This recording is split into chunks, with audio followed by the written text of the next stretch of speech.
Paciente femenino de 45 años de edad con padre finado por tuberculosis a los 47 años de edad. Tabaquismo desde los 2 a los 25 años, con un índice tabáquico de 3.9 paquetes por año. Exposición a humo de leña desde la infancia, por 4 horas al día durante 30 años. Alcoholismo desde los 14 años. Traumatismo cráneoencefálico a los 40 años.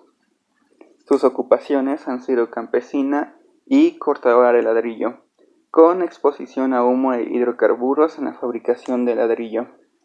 En 2009 es diagnosticada con tuberculosis pulmonar, iniciando tratamiento antituberculoso durante 6 meses con isoniazida, rifampicina, pirazinamida, etambutol y streptomicina, con bacilo de Koch final negativo. En 2016 es diagnosticada con fibrosis pulmonar y en 2019 reingresa al hospital en 2 ocasiones, reiniciando tratamiento antituberculoso y oxígeno suplementario por tuberculosis pulmonar clase 4. Padecimiento actual. Inició el 15 de febrero del 2019, presentando dolor torácico transfictivo, sin irradiaciones, tos en accesos, expectoración amarilla de 80 cc al día, disnea progresiva hasta llegar a ser de mínimos esfuerzos y en reposo. Fiebre precedida de escalofríos, y en los últimos días la expectoración se tornó grisácea. Signos vitales. Presión arterial de 100/65 mililitros de mercurio. Frecuencia cardíaca de 92 por minuto. Temperatura de 39 grados. Frecuencia respiratoria de 26 por minuto. Saturación de oxígeno al 86%. FiO2 de 41%. Escala de Glasgow 16.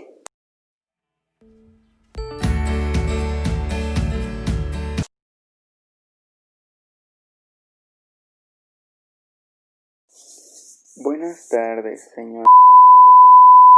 Antes que nada, quiero agradecerle por permitirnos dejar realizarle esta entrevista en línea acerca de su padecimiento. Tengo entendido que usted padece de fibrosis pulmonar y que a lo largo de su vida ha padecido en múltiples ocasiones de tuberculosis pulmonar. ¿Es correcto? Sí, así es. Me diagnosticaron la fibrosis quística hace varios años. No entendí bien, pero el doctor me dijo que produzco mucho moco en los pulmones. Tengo tos y fiebre, pero lo más feo es cuando sientes que no puedes respirar. Y la tuberculosis es muy frecuente en mí y en los últimos años le he tenido como 3 o 4 veces. La más reciente hace unos meses, como a inicios de febrero del año pasado. Me han internado en el hospital ya varias veces. A los doctores les asusta cómo va mi caso. Piensan que puedo morir en cualquier momento por alguna complicación pulmonar. Me imagino lo duro que puede ser pasar por algo así, pero tengo algunas preguntas que hacerle. ¿Hace cuánto tiempo empezó sus padecimientos? ¿Cómo fue que inició? Me diagnosticaron hace aproximadamente 10 años, como en el 2009. Tuberculosis por primera vez. Empecé a escupir sangre y a perder mucho peso.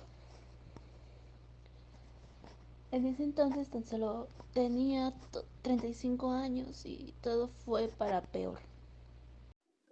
Sí, se sabe de buena forma que la fibrosis puede ser causada por factores genéticos y la tuberculosis por contacto con gotitas de saliva. Así que, aparte de usted, alguien de su familia, padres, hermanos, hijos o alguien también está enfermo. Solo he tenido un hijo, pero él ya no está conmigo, pero siempre lo he visto muy sano. Es un gran muchacho. El único de mi familia que también estuvo enfermo fue mi papá, que en paz descanse, está ahí en el cielo, pues murió de tuberculosis cuando tenía casi mi edad. Tal vez pronto lo pueda volver a ver. Además, cuando fue diagnosticado, mi marido fue puesto bajo vigilancia, pero no se había contagiado. A partir de ahí tomamos medidas de seguridad. Vamos a centrarnos únicamente en la tuberculosis. ¿Cuáles fueron los síntomas que presentó al inicio de su enfermedad? Uno de los primeros síntomas que tuve fue fiebre, pero leve, casi siempre en las tardes. También tenía tos que me pareció extraña, ya que duró varias semanas.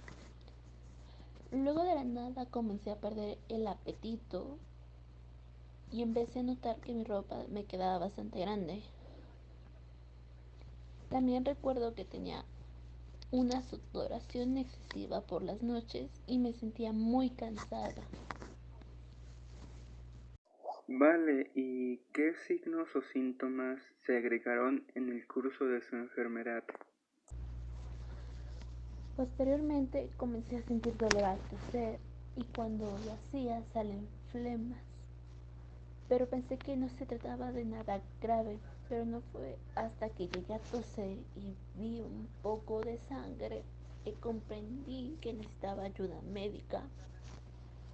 Además de que comenzaba a perder más peso, como 10 kilos.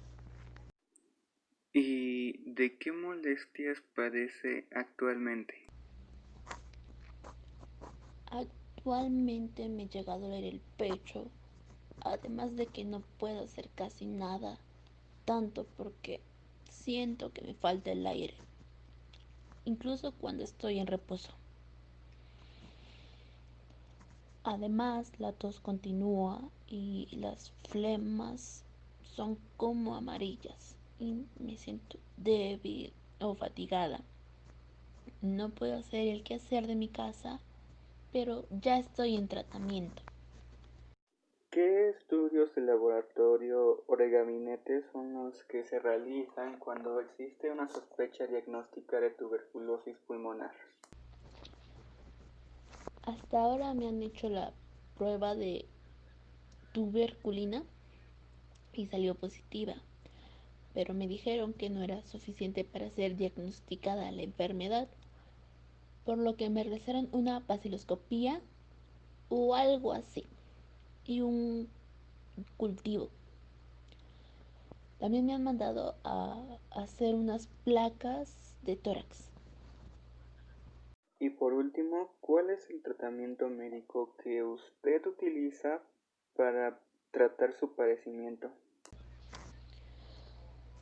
Mi doctor me indicó que debo tomar isoniazida, rifampicina, etambutol y piracinamida por 10 semanas, todos los días, y que luego debo tomar por 15 semanas únicamente isoniazida y rifampicina. También me explicó lo de siempre, que debo apegarme a mi tratamiento y estar en cuarentena durante el tratamiento, o sea, 6 meses. Bueno, creo que esto es todo lo que necesitamos saber sobre tuberculosis. Muchas gracias por tomarse un tiempo para contestar esas preguntas. De nada, fue agradable, nos vemos pronto.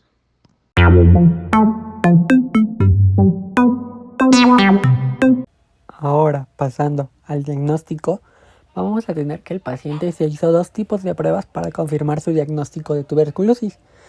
Dentro de estas pruebas tenemos que se hizo la prueba de la tuberculina y la baciloscopía.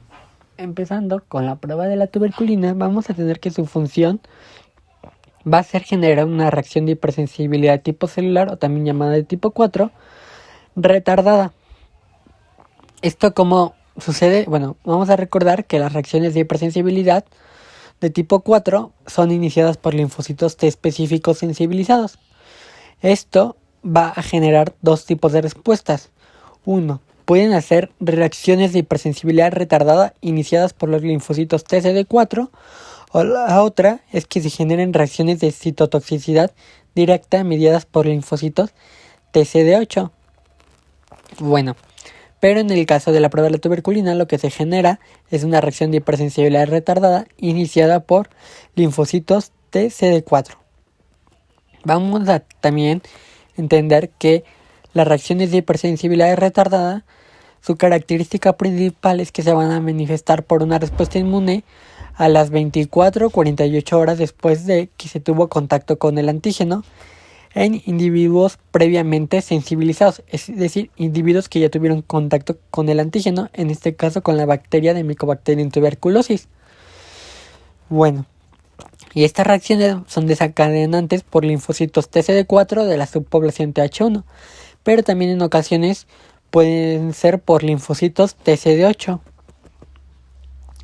Lo que sí es que ambos tipos celulares, como TCD4 y como TCD8, van a secretar citoquinas que activen a los macrófagos, las cuales son las células efectoras finales de la reacción de hipersensibilidad retardada. Para entender mejor cómo se va a dar la prueba de la tuberculina, vamos a recordar las bases celulares. Vamos a tener que, como toda reacción de hipersensibilidad, se va a dar en dos etapas. Una, que es la primera etapa, que es la de la sensibilización. Esta es en la que el sistema inmune va a reaccionar por primera vez frente al antígeno. Y la siguiente etapa es la etapa de desencadenamiento, y esta se da tras la reexposición al antígeno. En este caso, la bacteria Mycobacterium tuberculosis. Bueno, como les había mencionado anteriormente, la prueba de la tuberculina genera una reacción de hipersensibilidad retardada, es decir, se generan las etapas de desencadenamiento, es decir, ya no hay una etapa de sensibilización. Esto debido a que el paciente ya tuvo un contacto anteriormente con el Mycobacterium tuberculosis. Es por ello que vamos a explicar a partir de las etapas de desencadenamiento lo que sucede. Bueno, vamos a entender que las etapas de desencadenamiento ocurren cuando el mismo antígeno se va a presentar ante una población expandida de linfocitos T de memoria. Y vamos a entender que esta etapa de desencadenamiento se da en tres fases, las cuales son sucesivas: la fase de reconocimiento, la fase de activación y la fase efectora. Empezando con las fases de la etapa de desencadenamiento, vamos a tener la fase de reconocimiento. ¿Qué sucede aquí? Lo que sucede aquí es que en individuos sensibilizados, la persistencia de un estímulo antigénico o una nueva exposición al mismo antígeno va a conducir a la etapa de desencadenamiento de la hipersensibilidad retardada. Más específicamente, en esta etapa el antígeno se va a presentar ante una población expandida de linfocitos T de memoria, como se había mencionado anteriormente, que estén presentes en la circulación sanguínea. Bueno, vamos a tener que esta presencia del antígeno en el tejido va a desencadenar más que nada o principalmente o en un inicio una respuesta inflamatoria de carácter innato, con una secreción de citoquinas por parte de los macrófagos y células endoteliales, lo que va a conducir al reclutamiento de leucocitos en el sitio de la exposición antigénica. Luego lo que va a suceder es que va a haber una migración de linfocitos hacia el lugar de ingreso del antígeno, la cual es controlada esta migración de linfocitos por moléculas de adhesión como lo son selectinas e integrinas. Y bueno, ¿qué va a pasar? Pues va a haber un reclutamiento de linfocitos T circulantes en la zona de la inflamación. Y aquí puede haber diferentes tipos de linfocitos T, es decir, no importa su especificidad antigénica, pero dentro de todos los linfocitos T que se reclutan, hay células T o linfocitos T también llamados de memoria, específicos para el antígeno, en este caso el de Mycobacterium tuberculosis, que es ingresado a través de la prueba de la tuberculina. Bueno, una vez en el tejido van a reconocer al antígeno presentado por la prueba de la tuberculina, en este caso la Mycobacterium tuberculosis, y lo que van a hacer los linfocitos T es que una vez que reconozcan específicamente ese antígeno, van a aumentar su afinidad de sus integrinas por ligandos de la matriz extracelular. Esto va a condicionar que sean retenidos en el sitio de la exposición antigénica, acabando la primera etapa de desencadenamiento, la cual es el reconocimiento. Pasando a la segunda fase del desencadenamiento, tenemos la fase de activación linfocitaria. Bueno, vamos a tener que una vez que los linfocitos T efectores migran al sitio de provocación antigénica y reconocen al antígeno para el cual son específicos, lo cual sucede en la fase de reconocimiento, se van a activar y van a cumplir sus funciones. Bueno, ¿cuál va a ser su función? Es que la principal función efectora de los linfocitos TCD4 va a ser estimular la actividad microbicida de los macrófagos, mientras que la de los CD8 es destruir las células infectadas y activar los fagocitos. Bueno, como les había mencionado, la de hipersensibilidad retardada se caracteriza más que nada por ser iniciada por linfocitos TCD4 de subtipo TH1 de memoria. Estos van a secretar citoquinas tales como lo son interferón, la interleuquina 2, el factor de necrosis tumoral y la linfotoxina, los cuales son los responsables de la expresión del fenómeno de la hipersensibilidad retardada. Para recordar, bueno, vamos a tener que el interferón gamma va a tener numerosos efectos y es considerado el mediador principal de la hipersensibilidad retardada, ya que este es el más potente activador de macrófagos y lo que hace es que actúa sobre macrófagos para aumentar su expresión de receptores de alta afinidad por la porción Fc de la inmunoglobulina C. Esto que va a pasar o que va a provocar va a favorecer la captación de bacterias opsonizadas y asimismo aumentar la expresión de las enzimas que generan formas reactivas de oxígeno, mejorando la capacidad microbicida que tengan los macrófagos. Va además a actuar sobre células endoteliales y los macrófagos van a aumentar la expresión de las moléculas del complejo de histocompatibilidad de clase 2. Lo que va a suceder es que va a incrementar la eficacia de la presentación antigénica a nivel local. Va a inducir la expresión de moléculas de adhesión sobre queratinocitos y células endoteliales. Y por último, lo que hace el interferón es que actúa ampliando la respuesta inmune al activar linfocitos TCD8, células natural killer, y asimismo va a reclutar linfocitos T de memoria en el sitio de la reacción. Es por ello que el interferón es tan importante en este proceso. En cuanto a la interleucina 2, lo que va a generar es que va a inducir la proliferación autocrina y paracrina de los linfocitos T activado. El factor de necrosis tumoral, así como la linfotoxina, van a ejercer efectos sobre las células endoteliales venulares.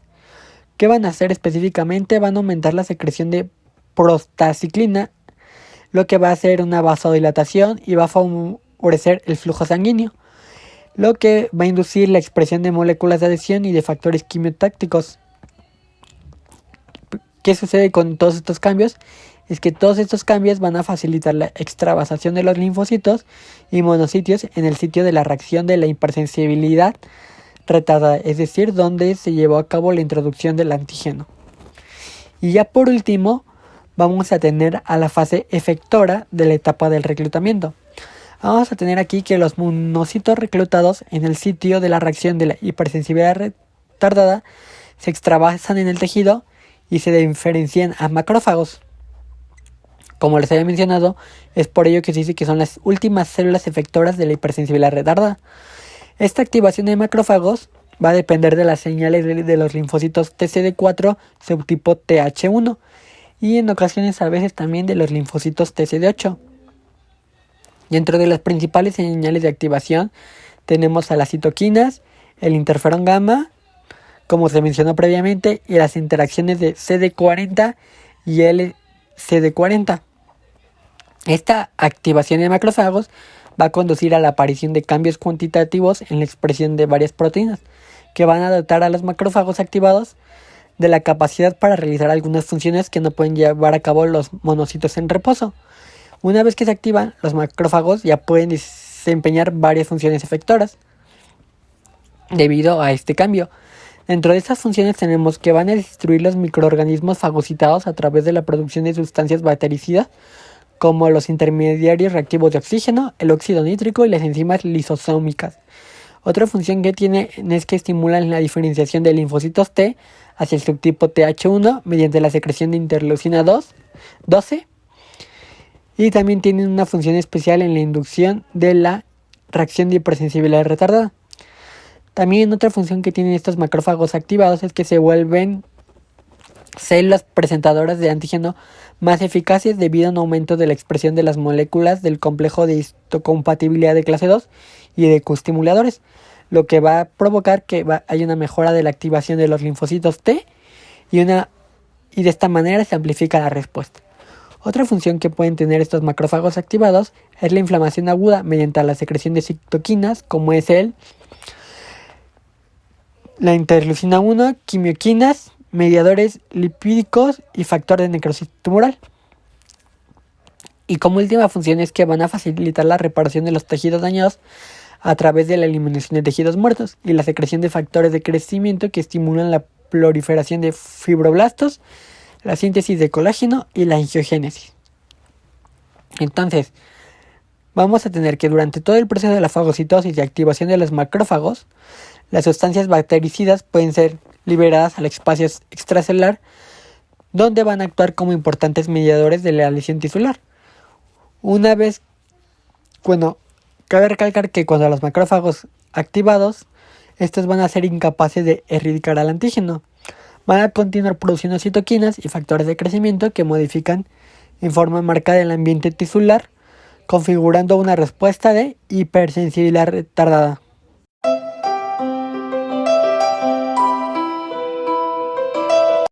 La tuberculosis pulmonar humana es una enfermedad infecciosa causada por Mycobacterium tuberculosis. El control de la infección requiere el desarrollo de una respuesta inmune protectora.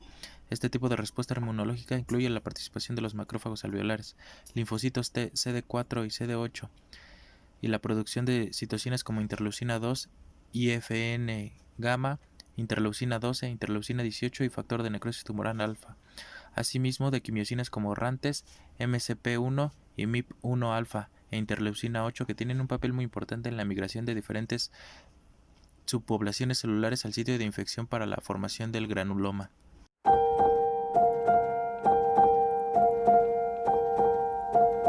Ahora les voy a hablar sobre la respuesta inmune innata.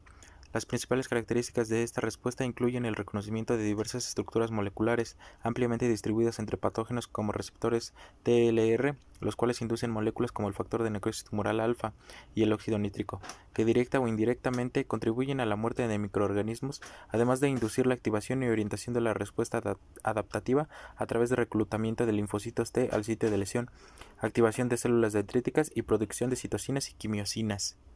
Espacio alveolar. Los mecanismos innatos de defensa involucran a diferentes tipos celulares, como macrófagos alveolares, células dendríticas, neutrófilos, linfocitos B, células epiteliales, células alveolares tipo 1 y tipo 2 y factores solubles como la mucina, lisozima, lactoferrina, sulfactantes, defensinas, catelicidinas, fosfolipasa A, inmunoglobulinas y proteínas del complemento, cuya función es mantener homeostasis pulmonar y eliminar partículas o bacterias que entren por el tracto respiratorio. Mycobacterium tuberculosis llegará a los alvéolos donde entrará en contacto con los macrófagos alveolares, que constituyen la primera línea de defensa en el pulmón. Este contacto inicial es crucial y definirá el control de la infección o bien el desarrollo de la enfermedad. Componentes de la micobacteria como la LAM, lipoproteínas y glicoproteínas, al unirse al receptor tipo TOL de los macrófagos alveolares, inducen la producción de moléculas como la interleucina 1 y el factor de necrosis tumoral alfa, que activarán señales intercelulares para la producción de proteínas involucradas en la respuesta inmune.